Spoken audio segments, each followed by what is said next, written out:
Indiana Fever leadership, the president, talking about trying to build the Fever brand.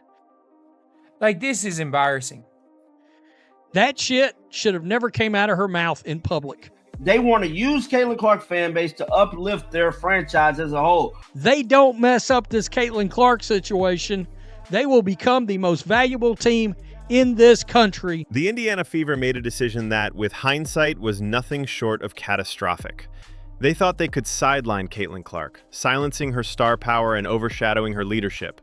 But, as the world is now witnessing, Caitlin is the wave. She isn't just a player, she's an unstoppable force in the world of women's basketball. But it is Indiana Fever leadership, the president, talking about trying to build the Fever brand. Now, the Fever are scrambling to fix their disastrous missteps, but it's too late. The damage is done.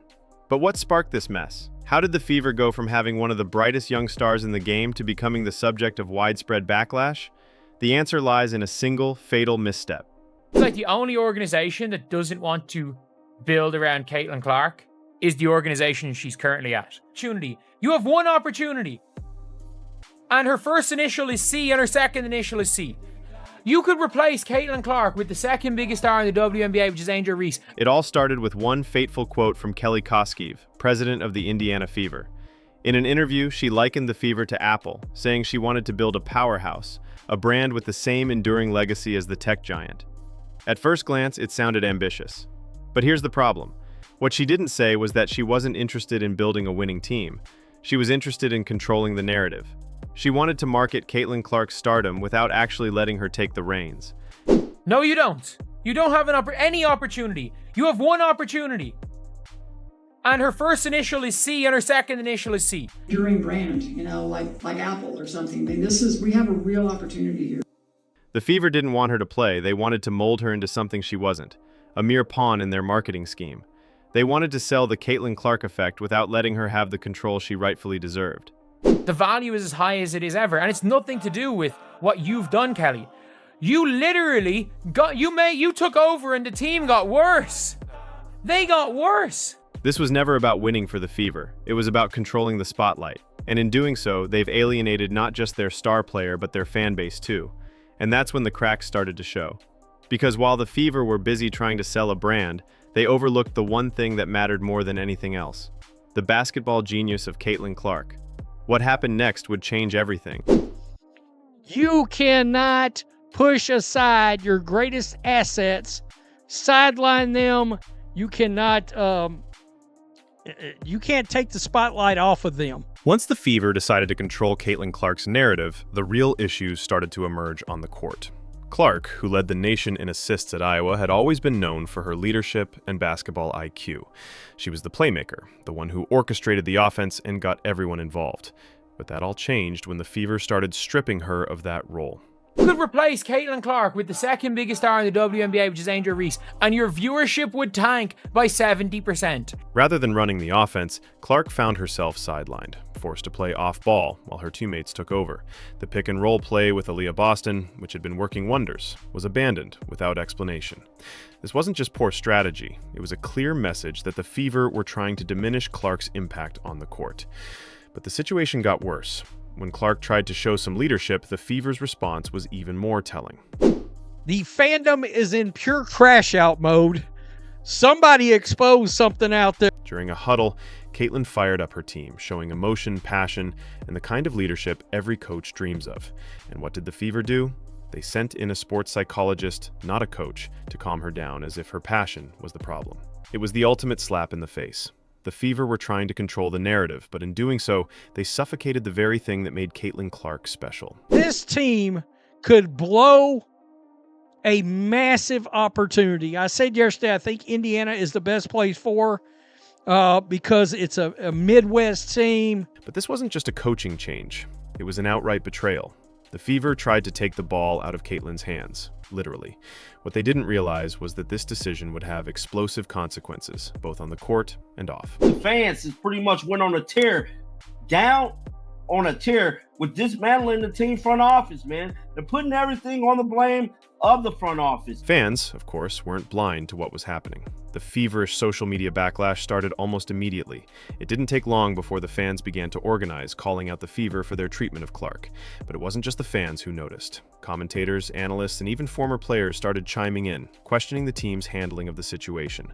The more the Fever tried to suppress Clark's role, the more the backlash intensified. The Caitlin Clark, Aaliyah Boston deadly connection, pick and roll, two-man game connection that has worked this whole season, gone. Social media lit up, with fans posting videos, screenshots, and stats showing the drop in performance when Caitlin wasn't involved. The team's offense began to stagnate, and the momentum Clark had built with her leadership was lost. Fans weren't just angry, they were organized. They weren't going to let the Fever get away with this, and soon the hashtag Free Caitlin Clark began trending, rallying people to stand up for the player who had single-handedly revived the Fever's brand.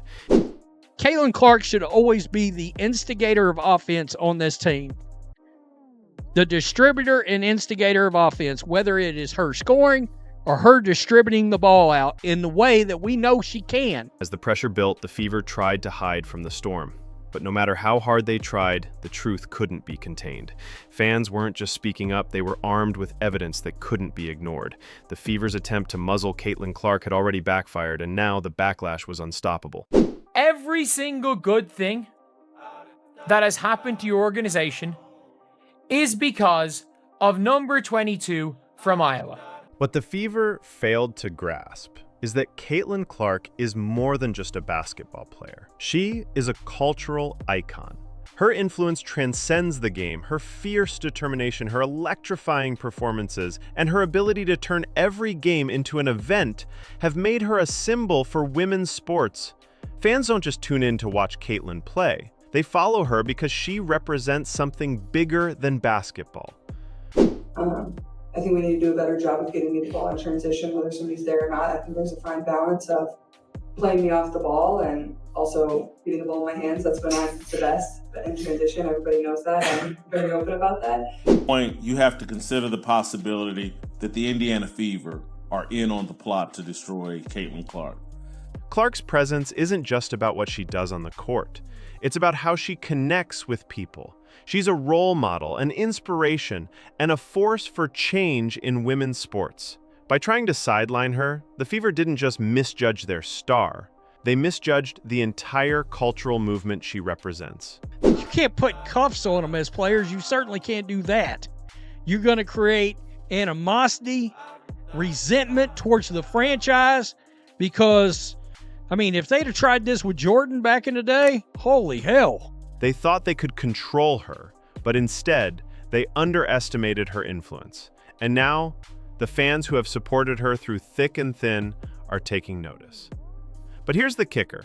While the Fever tried to mold Caitlin into their vision, they overlooked the fact that her star power is what has truly transformed the WNBA.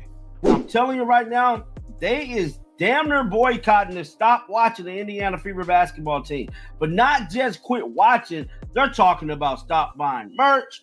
They're talking about really hitting them where it hurts. What the Fever didn't realize was that Caitlin Clark was already bigger than them. And it wasn't just her playmaking that made her a superstar. The most telling evidence of the Fever's mistake comes in the form of numbers, ratings, viewership. When Caitlin Clark is on the court, the numbers soar. We're talking record-breaking ratings.